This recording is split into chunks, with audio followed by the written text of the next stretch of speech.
बिस्मिल्लाहिर्रहमानिर्रहीम।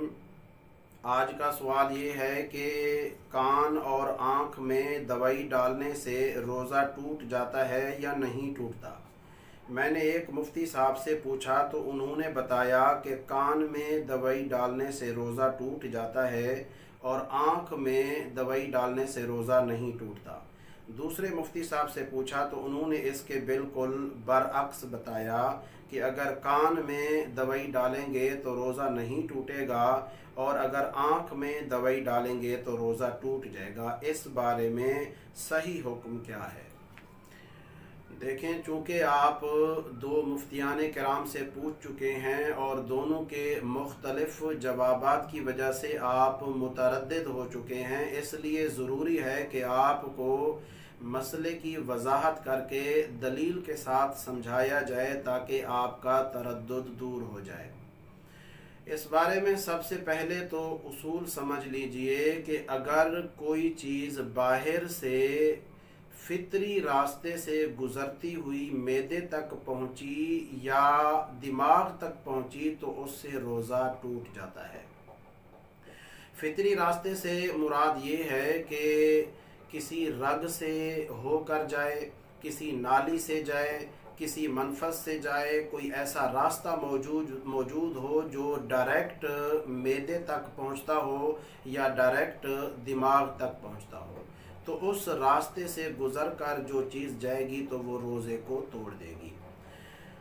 अब चूँकि ये काम तो था उलमा का कि कुरान और सुन्नत की रोशनी में उन्होंने ये उसूल बता दिया।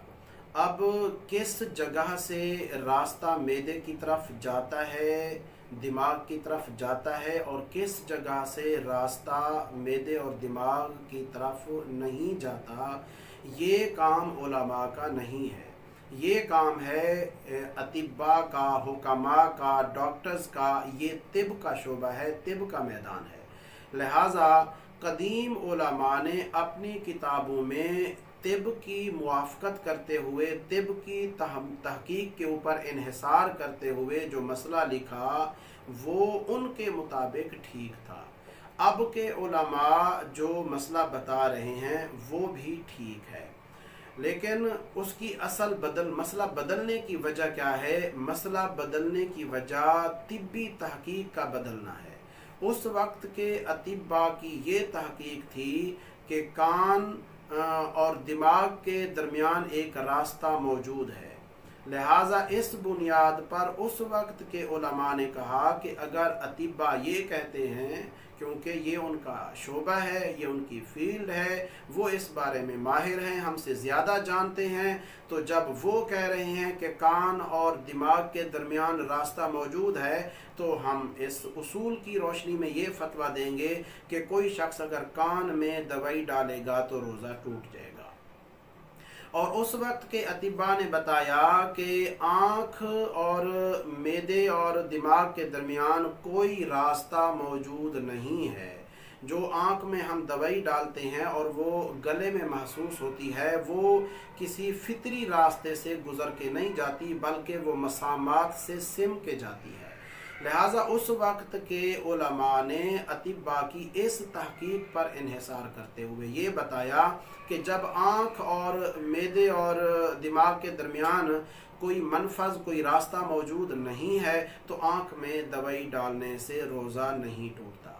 अब उस वक्त के उलमा ने तिब पर इन्हिसार करके अपने मुताबिक ठीक फतवा दिया, मगर जैसे जैसे तहकीकात बढ़ती गईं, इदराकात बढ़ते गए, जैसे जैसे हक़ाइक़ सामने आते गए, तो अब की जदीद तहकीक के मुताबिक चूँकि अब आलात ऐसे एडवांस आ गए हैं कि वो एक एक रग को, बारीक रग को देख सकते हैं, तो अब की मेडिकल की तहकीक के मुताबिक कान और दिमाग के दरमियान कोई रास्ता मौजूद नहीं है, दरमियान में एक पर्दा है।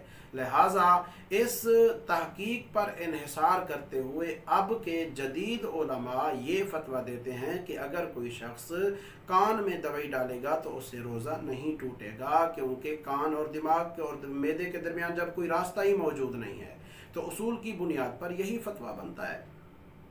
اور اب کی تحقیق کے مطابق آنکھ اور گلے کے درمیان، معدے کے درمیان ایک راستہ ہے، ایک آنکھ کے کونے سے ایک باریک سی رگ گزرتی ہے جو کہ گلے میں کھلتی ہے، اور گلے کا راستہ آپ جانتے ہیں کہ معدے کی طرف جاتا ہے۔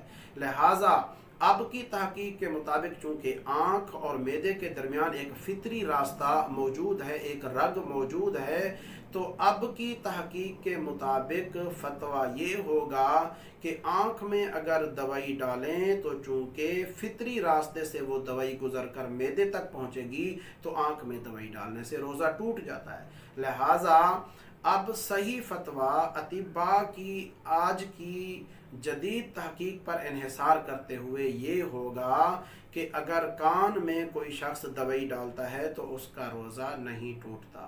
ہاں، اگر کسی کا کان کا وہ پردہ پھٹ جائے تو پھر دوائی ڈالے گا تو روزہ ٹوٹ جائے گا، کیونکہ وہی پردہ درمیان میں حائل بنا ہوا ہے، رکاوٹ بنا ہوا ہے کان اور دماغ کے راستے کی، تو اگر وہ ٹوٹ گیا تو پھر اس صورت میں دوائی ڈالنے سے روزہ ٹوٹے گا، ورنہ اگر پردہ سلامت ہے تو روزہ نہیں ٹوٹے گا۔